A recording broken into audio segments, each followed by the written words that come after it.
Welcome for Newsbriefing. Let's see why Putin wants Donbas so much. 3 reasons why he wants Donbas so badly. Ukraine's Volodymyr Zelensky declared in April that Russian forces had begun the battle for Donbas and that Ukrainian forces had long prepared for it. He stated that if it captures the 2 big twin cities of Severodonetsk and Lysychansk, then all of Luhansk would be under its control. Few days ago Russia tightened grip on the region. On the other side, Ukrainian Army has and is using artillery to intercept and destroy the Russian troops. Despite the losses incurred by Russia on Russian army, the army is still holding on to fight for the eastern Ukraine. Why? Why does Russia want Donbas? Well, the reasons for Russia to invade Ukraine, gaining full control of eastern Ukraine, were one of their goals. Russia has good reason for focusing its military efforts on eastern Ukraine as the area is a major strategic, political and economic goal for the Kremlin. The Donbas region has nationalist importance for Moscow. So, when Russia's leader, Putin, talks about Donbas, he is not just referring to Ukraine's coal and steel producing area. He is highlighting 2 big eastern regions, Luhansk and Donetsk, which run from outside Mariupol in the south all the way to the northern border with Russia. Among many, Russia wants full control of eastern Ukraine, Donbas, because they need 1.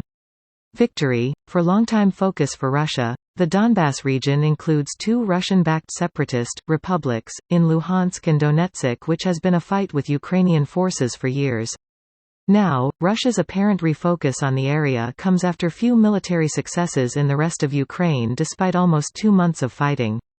Russian President Vladimir Putin has given up on his more ambitious goals completely. Former U.S. Ambassador to Russia Michael McFaul commented Tuesday on Twitter, saying it was very striking how they have changed the name of their war to Special Military Operation in Defense of Donbas.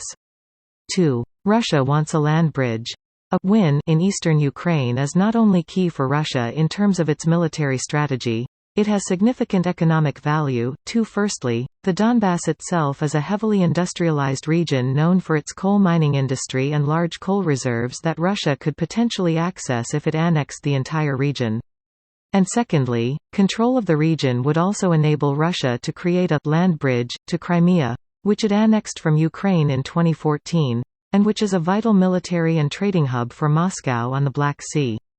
The push to be able to access Crimea by land was a key reason that the southern port city of Mariupol, which is directly in the path of a possible land bridge and has been the focus for Russian attacks and Ukrainian resistance.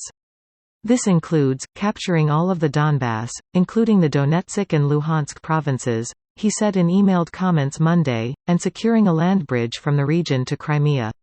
He said Russia's other goals included to fully control the city of Kherson, crucial to securing the freshwater canals to Crimea that the Ukrainians have cut off, and to seize some buffer territory to hold it all comfortably. 3. Russian identity politics. The Donbas region is also important to Russia when it comes to its own national identity and its influence over former Soviet territories, and the people within them that still identify as being Russian.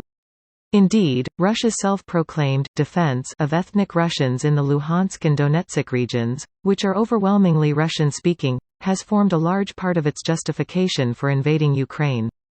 The area is no stranger to conflict. The self-proclaimed Donetsk and Luhansk People's Republics have been the location of fighting between Russian-backed separatists and Ukrainian forces ever since Russia annexed Crimea from Ukraine. Figures vary, but it's believed that around 14,000 people were killed during the prolonged but lower-level conflict in the area. Aside from the conflict, over the last 8 years analysts say Russia has been sowing the seeds that would enable it to annex the Luhansk and Donetsk regions with attempts to «Russify» the areas, such as offering Russian passports and citizenship to residents there since 2019. Donbas is predominantly Russian-speaking, and after Russia seized Crimea in 2014, its proxy forces captured more than a third of Ukraine's east in a war that never came to an end. The Russian proxies created so-called People's Republics that nobody recognized, and Russia now plans to capture the rest of the east. Luhansk and Donetsk may be broadly Russian-speaking, but they are no longer pro-Russian. One Ukrainian opinion poll in May 2022 suggested 82% of Ukrainians in territory seized by Russia since the 24 February invasion had a negative attitude to Moscow. But will Putin stop if by any chances gains full control of Donbas region? It is impossible to know what he is thinking and what his relationship is with his military command, says Sam Cranny-Evans of the Royal United Services Institute. But if Russia is successful in Luhansk and Donetsk, then he believes Russia will assess the state of the Ukrainian forces. If the Russians feel that they are able to gain more of their stated goals, I suspect they will go for them. Leading Russian figures including Security Council Secretary Nikolai Patrushev have made clear they are not chasing deadlines but are prepared for a protracted war. If they are successful in Donbas, they may have designs on extending gains in the south. Russian troops have fired missiles at the big city of Zaporizhia and President Putin has signed a decree making it easier for citizens in Russian-occupied areas of the south to get Russian passports. One Russian general has suggested the aim is to conquer Ukraine's Black Sea coast to the west beyond Odessa, but for now that seems little more than an aspiration. See in the next briefing. Kindly subscribe, like and leave a comment below.